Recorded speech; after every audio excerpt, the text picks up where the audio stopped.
If you ask who composed the most beautiful love poems during the whole Tang Dynasty, there is one poet deserved this honor.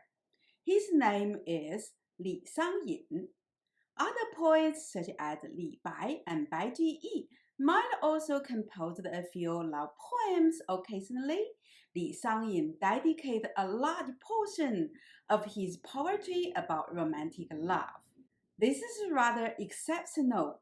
As I mentioned many times in my other videos, during the Tang Dynasty, poetry was more of a media to express one's political ambition and a stepping stone to join and climb the bureaucratic ladder, rather than a form communicating romantic love to one's love interest.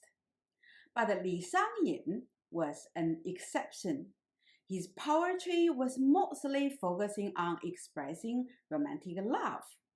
They might be for a girl he was in love with, his wife, a female singer he met in one of the entertaining events, or a Taoist nun he met at a Taoist monastery, etc. Today, I'm going to translate one of the best-known poems by Li Shang-yin. I'm Dr. Gao, a philosopher obsessed with poetry. I make videos about classical Chinese poetry, philosophies, and medical literature. If you like the content of my videos, please click the like button and subscribe my channel. I also offer one-to-one online lessons on these subjects.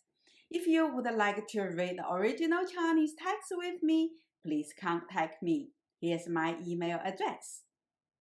Now, a bit background about the poet and the poem I'm presenting today. Li Shang-yin was born into a scholar official family. His father was appointed as an auditor at a court and a county magistrate, but passed away when he was only 10 years old. According to Li Shang-yin himself, following the death of his father, his family fell into poverty. But his mother managed to get him an education and even sent him to visit the then deputy premier Lin Huchu, who took him in and sponsored him. Later on, Lin Huchu hired him as an assistant and became his mentor for nearly 10 years. The 10 years Li Shang-yin spent with Lin Huchu had a huge impact on his subsequent career as a scholar official. Lin Huchu was the most important mentor for Li Shang-yin. He recognized Li Shang-yin's literary talent, but was unwilling to send him to take the civil service examination for some reason. If we examine Li Shang-yin's character informed by his poetry, we might understand Lin Huchu's concerns. Li Shang-yin was sensitive but a little narcissistic. On one hand, he was very proud of his literary talent, but on the other hand, he was not confident and lacked moral integrity. Lin Huchu not only taught Li Shang-yin poetry and rhymed prose, but also provided for him and his family, offered the first job as a personal assistant, and treated him like a son. However, when Lin Huchu passed away in 837 AD, Li Shang-yin quickly accepted a job offer from Lin Huchu's political enemy, Wang Maoyuan, and even married Wang's daughter. This made Lin Huchu's son, Lin Hutao, extremely angry and held this grudge for the rest of his life. Unfortunately for Li Shang-yin, Lin Hutao rose to the very top of the bureaucratic ranks to become the premier in 850 AD. This meant that no one would promote Li Shang-yin, risking offending Lin Hutao. A recent research paper by a Chinese scholar named Yin Zhanhua claims that Li Shang-yin was in love with a daughter from the Lin Hu family and was planning to marry her. However, Lin Huchu passed away soon after Li Shang-yin took his civil service examination and obtained the title of imperial scholar. If Li Shang-yin were to marry a Lin Hu daughter, he would have to wait for at least 27 months to marry her. And with Lin Hu Chugang, he would not get much political support for his career. Although these are just speculations, but they are informed ones. No wonder Lin Huchu could not let go of his grudges against Li Shang-yin.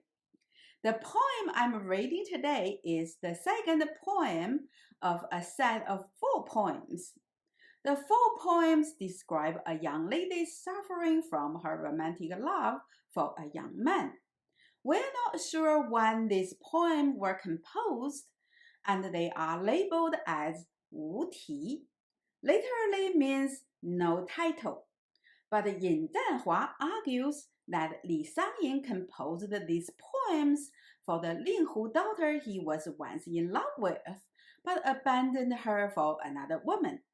If the lady in Li Shang-yin's poems was a Lin Hu daughter, she probably also suffered from the breakup with Li Shang-yin. However, I have to acknowledge that Li Shang-yin was a decent man. Unlike the bastard Yuan Zhen I talked about in another video, who shamelessly broadcasted his affair with Ying Ying, the woman he abandoned, to all his friends with an autobiographic novel and poems that ruined her reputation, Li Shang-yin never made any reference to who the lady was and protected her. And Li Shang-yin seems could also not get over the feeling he had for her, and composed many poems with the title of 无题. If you are interested in knowing all 4 poems, please contact me by email.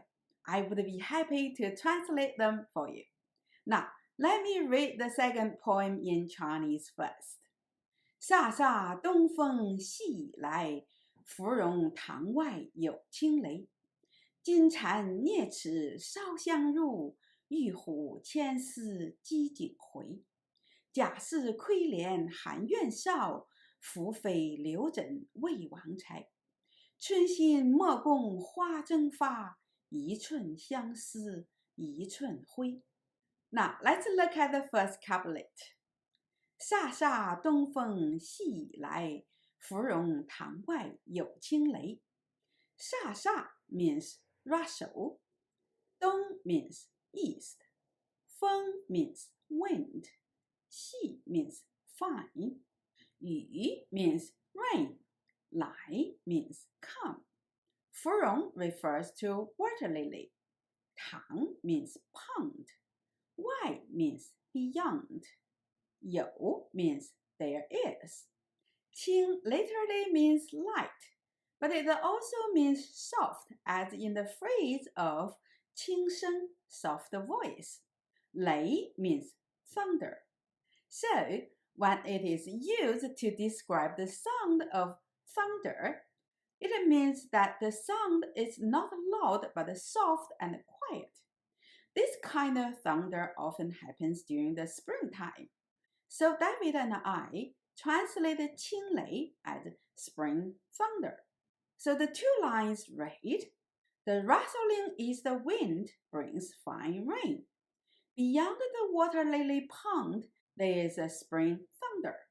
金蝉啮齿烧香入，玉虎牵丝织锦回。金 means golden. Chan means toad. 金蝉 is the incense burner in the shape of golden toad, as shown here. 啮 means gnaw. 锁 means lock. 烧 means burning. 香 means incense. 入 means come in. 玉 means jade. 虎 means tiger. 玉虎 refers to the jade tiger inlaid on the wire handle that can wind up the rope to draw up a bucket of water. 牵 means pull. 丝 means rope. Ji means draw up. Jing means well. Hui means 10.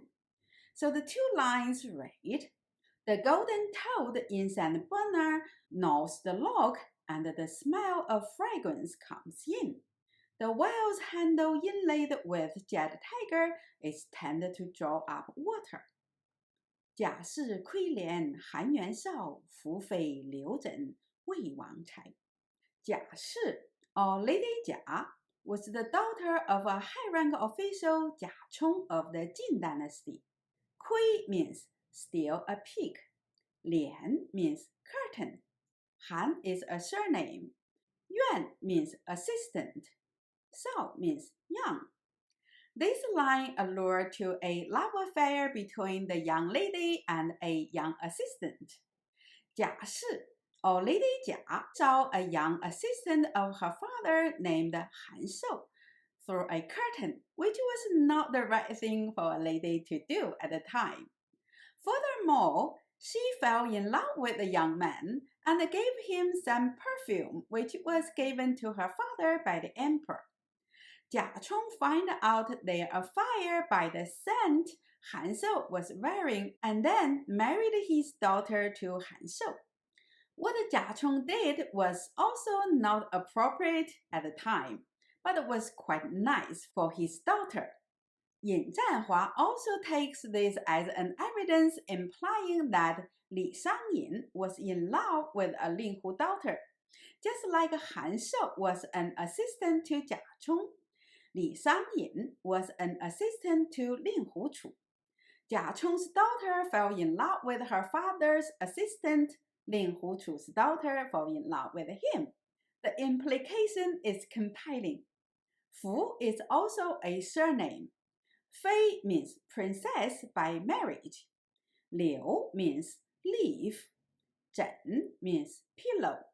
Wei refers to the Wei state during the Three Kingdom period around the 10 of the 3rd century AD. Wang means prince. Chai means talent. Fu Fei was a concubine of the second king of the Wei state, Cao Pi. Legend had it that she first fell in love with Cao Pi's younger brother, Cao Zhi, who was known for his literary talent. But Princess Fu was forced to be with the king. Cao Pi had quite a few other women and favored them over Princess Fu. So when he heard that Princess Fu complained about him, he ordered her death. However, after she died, Cao Pi regretted his decision and sent her pillow to his younger brother Cao Zhi. Cao Zhi missed Princess Fu terribly and composed a beautiful prose after dreamed about her while crossing River Luo. He dreamed that the Princess Fu became the goddess of the River Luo. So Princess Fu has been remembered as the goddess of River Luo ever since. Li Shang-yin probably felt that it was his literary talent attracted the Linghu daughter, just like the Princess Fu was attracted to Cao Zhi for his literary talent. So the two lines read, Lady Jia stole a pig at her father's young assistant Han Shou. Princess Fu left a pillow for the talented Prince of Wei. 春心莫共花争发，一寸相思一寸灰。春 means spring. 心 means heart. 春心 literally means the heart at the spring, but here it refers to thoughts of romantic love.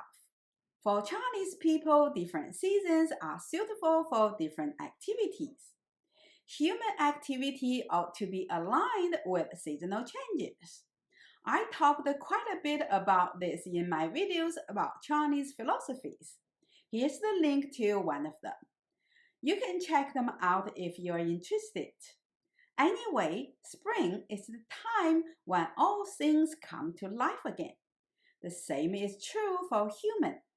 Young men and women's interest in romantic love will intensify during springtime, They might break the rules to fall in love with someone, have love affairs, even run away with their lovers. I made a video translating a poem by Bai Ji where the poet told a tragic story of a young woman who ran away with her lover. Here, Li Shang-yin echoed a similar thought, but in a more poetic manner. Yi means one, chun means inch, 相思 means love sickness. Yi again means one, chun means inch, hui means ash. So the two lines read, romantic love should not bloom together with the spring flowers. 1 inch of love sickness is the same as 1 inch of ashes. The first couplet of this poem sets the scene of the spring day with light rain. As I have mentioned many times in my other videos, that when it rains lightly, it is the most romantic moment. So when we are brought into this scene, we think the person in the poem is having romantic thoughts. But the poet then tends to the mundane details of everyday life. The incense burner is emitting fragrant smoke. The maid just brings in the water drawn from the well, etc. The fragrant smoke symbolizes the young lady's thought of romantic love, and the drawing of water symbolizes the restless mood of a young lady, leading to the following stories of love affairs. Then the scene suddenly changed to two dramatic love affairs. None of them followed the accepted convention of arranged marriage at the time. One lady ventured to steal a look of her father's young assistant and had an affair with him. The other lady was attracted to her husband's brother. Although one lady ended up marrying her lover, the other was executed by her husband. The poet's attitude towards such romantic love is quite ambiguous.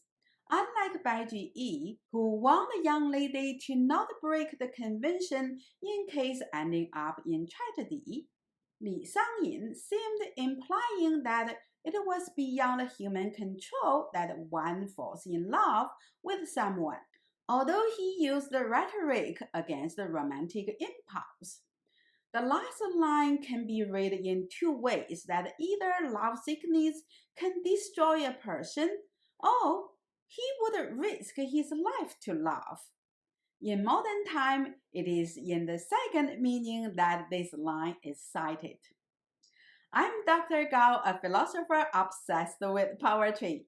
I make videos about classical Chinese poetry, philosophies, and traditional Chinese medicine. If you like the content of my videos, please click the like button and subscribe my channel. I also offer one-to-one online lessons for these subjects. If you would like to read original Chinese text with me, please contact me. Here's my email address. Thanks for watching my video. I'll see you next time.